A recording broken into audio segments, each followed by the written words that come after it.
Hello everyone, मैं हूं doctor Bindu सैलट और मैं हूं एक ऑथर, काउंसलर और टीचर ट्रेनर।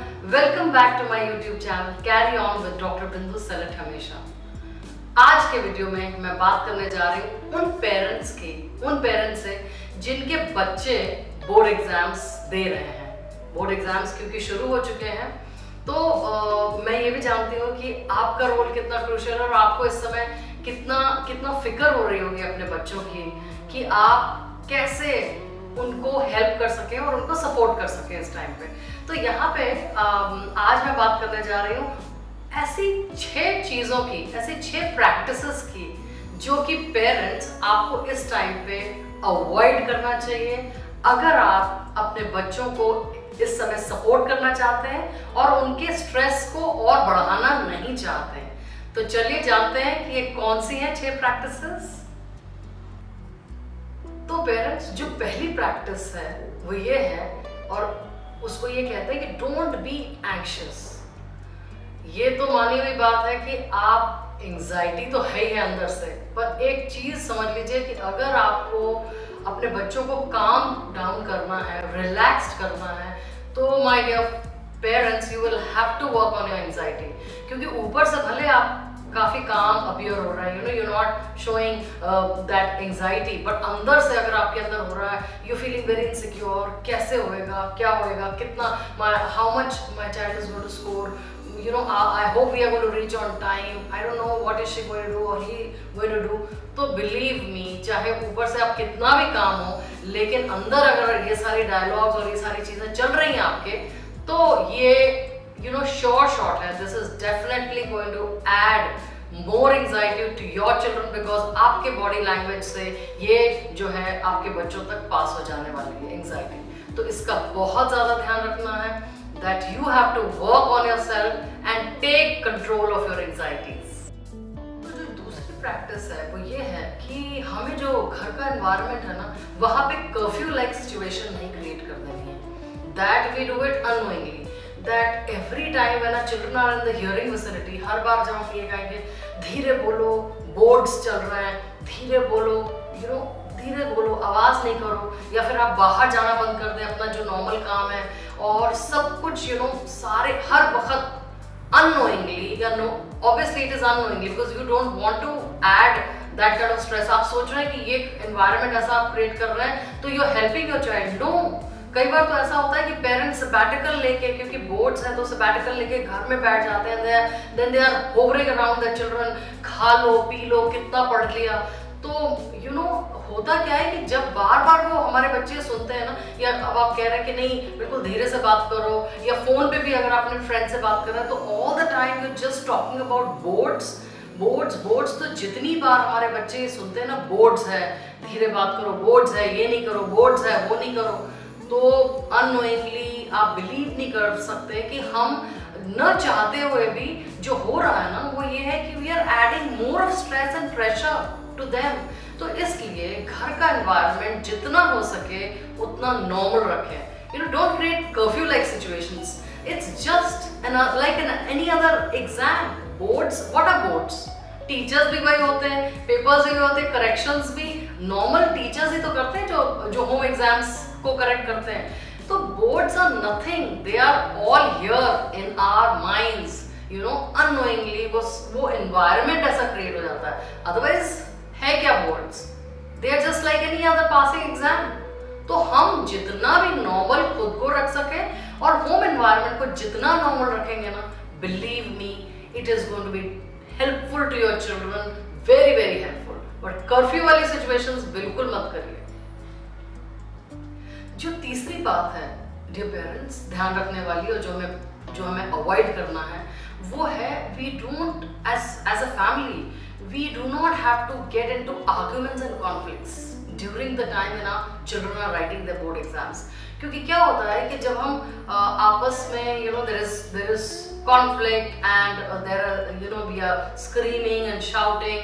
ये अगर conflicts हो रहे हैं, लड़ाइयाँ हो रही हैं, इस तरीके की आवाज़ें हो रही हैं और इस तरीके का जो इंटरेक्शन होता है ना अगर फैमिली मेंबर्स के बीच में, तो होता क्या है कि पूरे घर की जो वाइब्रेशंस है ना, वो बहुत एक लो लेवल पे चली जाती हैं। और इस समय apart from their whatever the fact that वो तो प्रिपेयर कर ही रहे हैं, वो तो अपना बोर्ड एग्जाम्स देने वाले हैं और अपनी तैयारियां कर रहे हैं और that is already in the air. हमारा जो काम है वो ये है कि we need to as family members we want to support and certainly we want to support, there is no doubt about it. हर एक member of the family wants to support this child who is writing the board exam. तो उस समय it is very important for all the family members to remain calm and save all of their conflicts and all these kind of interactions for to be done out of the house or later on after the boards, क्योंकि certainly vibrations जो हर घर की एक vibrations होती हैं, तो इस time पे जितना भी अपने thoughts को calm रख सकेंगे उतना ज़्यादा helpful होगा आपके बच्चों के boards के लिए। जो चौथा डोंट है, that is the practice which is very important कि ये मानी हुई बात है कि as parents we all want to accompany our children to the centres where they are writing their board exams, लेकिन प्लीज मैंने ये देखा है कि कई बार पेरेंट्स इतने एंशियस होते हैं, may be one of the parent is calm, the other one is very anxious, या दोनों बहुत एंशियस होते हैं। कई बार स्पेशली जब 12th के बोर्ड्स जब चल रहे होते हैं तो बच्चे काफी बड़े हो जाते हैं और अगर वो कंफर्टेबल नहीं है तो forcefully do not accompany them to their board exam centre, क्योंकि होता क्या है कि last minute, last hour last जो क्रूशियल टाइम है just before the board exams, क्या होता है कि हमारी अनस्पोकन नर्वसनेस और एंजाइटी जो हम बिल्कुल नहीं ट्रांसफर करना चाहते हैं, बच्चों को जब हम अकम्पनी करते हैं ना टिल देयर सेंटर्स, अननोइंगली वो चीज ट्रांसफर हो जाती है हमारे बच्चे में और वो तो वैसे ही नर्वस है और हम अपना नर्वसनेस भी ऐड कर रहे हैं उनको, जबकि हमारा इंटेंशन ये बिल्कुल नहीं था। तो ये सोच के, ये पहले से प्लान करके डिस्कस करिए अपने बच्चे से, इन्वॉल्व करिए और tell your child in advance that I want to accompany you to the centre where you will be writing your board. If the child is comfortable, only then go with the child. If the child is not comfortable, please do not forcefully accompany your child to the center. It's extremely important for the betterment of the child and for the betterment of the paper also that he or she is going to be writing.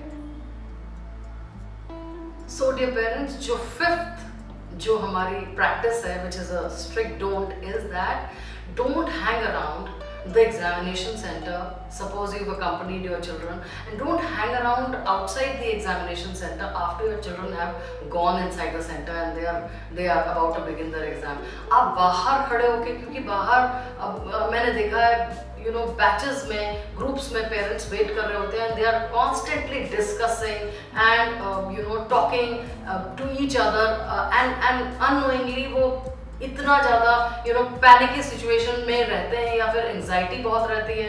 Please take control of your anxiety, take control of this panic and insecurity and move away from the center.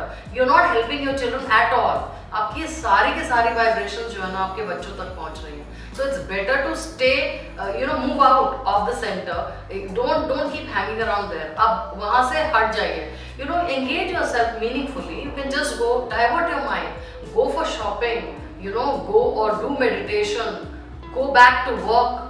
Read a book, go and watch a movie, but do something meaningful and divert your mind rather than just hanging around outside the center only and going on discussing about the exams and being anxious. तो ये करने से दोनों ना आपको कुछ help होने वाला है ना आपके बच्चे को, तो बेटर ये होगा कि अपना just engage yourself and move out of that place. Last but not the least, जो हमारा सिक्स्थ डोंट है, that is do not over analyse and over discuss the paper that has happened. Suppose आपके बच्चे exams they have written that exam and once they come home, एक बार आप पूछ लीजिए उनसे कि okay how did the paper go, right? That first discussion is okay, but बार बार उसको डिस्कस करना, ओवर एनालाइज करना, एक एक क्वेश्चन को एनालाइज करना और उनसे पूछना कि how much are you going to score, tell me the marks, कितना स्कोर करोगे, कैसा हुआ पेपर, इसमें कितना लिखा, पूरा मतलब जब हम ओवर एनालाइज करते हैं, ओवर डिसाइड करते हैं, ओवर डिस्कस करते हैं ना, जो पेपर ऑलरेडी हो चुका है, then there is no point. हम सिर्फ एंजाइटी और स्ट्रेस को बढ़ा रहे हैं अपने बच्चों के लिए, जबकि हमारे इंटेंशन ऐसे बिल्कुल नहीं है। As parents I don't think so any of us the parents wants this for our children. तो एक बार डिस्कस कर लीजिए और उसके बाद उनको मोटिवेट करिए कि come on, it's done, you know, done and dusted, that paper is over, now you know get going, आराम कर लो, थोड़ा सा रिफ्रेशमेंट ले लो, take a little nap, tell your children take a little nap, take refreshments and then prepare, look forward, prepare, start preparing for the next exam, क्योंकि जो हो चुका है उसके बारे में ओवर डिस्कशन सिर्फ और सिर्फ बच्चों की एंजाइटी को बढ़ाता है डियर पेरेंट्स, और कुछ नहीं। तो उनको बिल्कुल इस बात का ध्यान देना है कि you do not have to you know go on discussing about the paper which has been done. इस बात का बहुत ज्यादा आपको ख्याल रखना है और ये बहुत स्ट्रिक्ट डोंट है। My best wishes to you dear parents and to your children, and I'm sure they're going to do you know very well in their boards. जरूर बताइएगा कमेंट सेक्शन में कि आपको मेरी ये वीडियो कैसी लगी, और जल्दी ही मिलती हूँ एक नए वीडियो के साथ। Till then stay positive, take each day as it comes, thank God for all that you have, because you have the power to choose.